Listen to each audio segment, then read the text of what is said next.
Bonjour, aujourd'hui nous allons vous présenter une étude.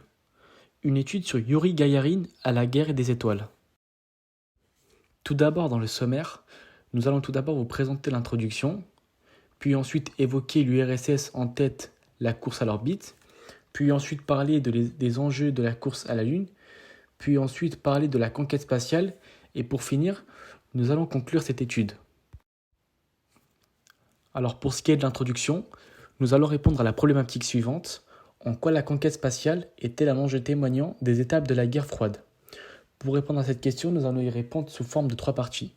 Dans la partie 1, nous allons évoquer l'URSS en tête, la course à l'orbite de 1957 à 1961. Puis ensuite, en partie 2, nous allons évoquer les enjeux de la course à la Lune, le rattrapage des USA, 1958 à 1986. Puis ensuite, pour ce qui est de la partie 3, nous allons évoquer la conquête spatiale, qui est le symbole de détente et de relance de la guerre froide, de 1971 à 1986. Nous allons voir dans cette partie que l'URSS commence la conquête spatiale en tête entre 1957 et 1961. Puis nous allons expliquer le contexte de la guerre froide à cette période et expliquer les conséquences de cette avance pour l'URSS. L'URSS commence la conquête spatiale en tête entre 1957 et 1961, notamment grâce au premier vol habité.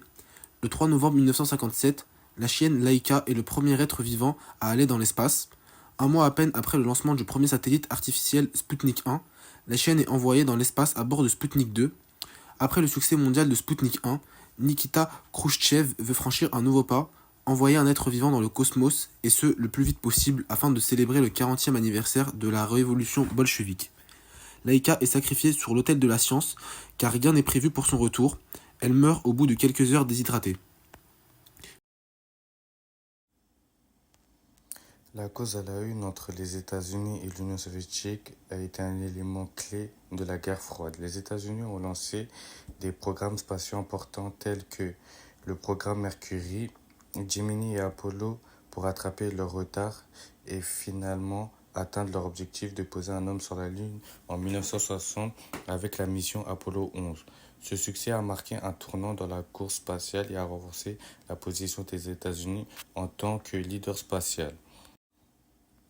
Les causes du rattrapage des États-Unis dans la course spatiale peuvent être attribuées à la concurrence idéologique et technologique de la guerre froide avec l'Union soviétique, ce qui a poussé les États-Unis à investir massivement dans des programmes spatiaux ambitieux. De plus, la pression politique interne et externe pour démontrer la supériorité technologique et scientifique a également joué un rôle majeur. Les conséquences de ce rattrapage ont été significatives sur le plan technologique. Cela a conduit à des avancées majeures dans le domaine de l'astronautique et des technologies spatiales. Sur le plan politique, la victoire des États-Unis dans la course à la Lune a renforcé leur position de leader mondial, améliorant leur image et leur influence sur la scène internationale. De plus, cela a stimulé l'intérêt pour les explorations spatiales et a ouvert la voie à des futures missions spatiales et à la coopération internationale dans le domaine de l'exploration spatiale. La conquête spatiale pendant la guerre froide était liée à la course aux armements et à la rivalité entre l'URSS et les USA. Cependant, la détente est apparue dans les années 1960 et a été marquée par des négociations pour réduire les tensions et les conflits. Cela a conduit à des collaborations pacifiques dans le domaine spatial, symbolisant un rapprochement entre les deux superpuissances. Par exemple, en 1975, l'URSS et les USA ont coopéré lors du vol Apollo-Soyouz. Cela montre que la conquête spatiale est devenue un terrain de coopération, encouragé par la détente politique entre les deux nations. Le programme Almaz, à l'origine militaire, a donné naissance à Salyut, la première station spatiale qui a symbolisé la reprise de l'initiative par les soviétiques dans l'espace. Ensuite, la mission Apollo-Soyouz en 1975 a illustré la détente politique entre l'URSS et les USA pendant la guerre froide. L'initiative de défense stratégique IDS a été proposée par Ronald Reagan en 1983 pour créer une défense stratégique capable d'annuler les armes nucléaires. Cela a suscité une mobilisation de ressources nationales, mais malgré des fonds substantiels, l'IDS n'a jamais été opérationnel. Sous l'administration Bush, les réductions budgétaires ont conduit à son déclin jusqu'en 1993. La conquête spatiale est un enjeu qui témoigne clairement des différentes étapes de la guerre froide.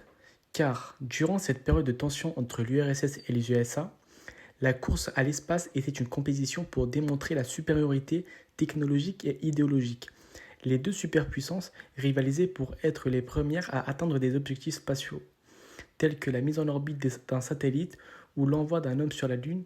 Ces réalisations étaient considérées comme des symboles de puissance et de prestige, et elles ont été utilisées pour renforcer le statut des pays respectifs dans la lutte pour l'influence mondiale. Cependant, malgré la rivalité, la conquête spatiale a également été un terrain de coopération entre les deux camps, notamment avec le programme Apollo-Soyouz qui a marqué un moment de détente et de collaboration scientifique.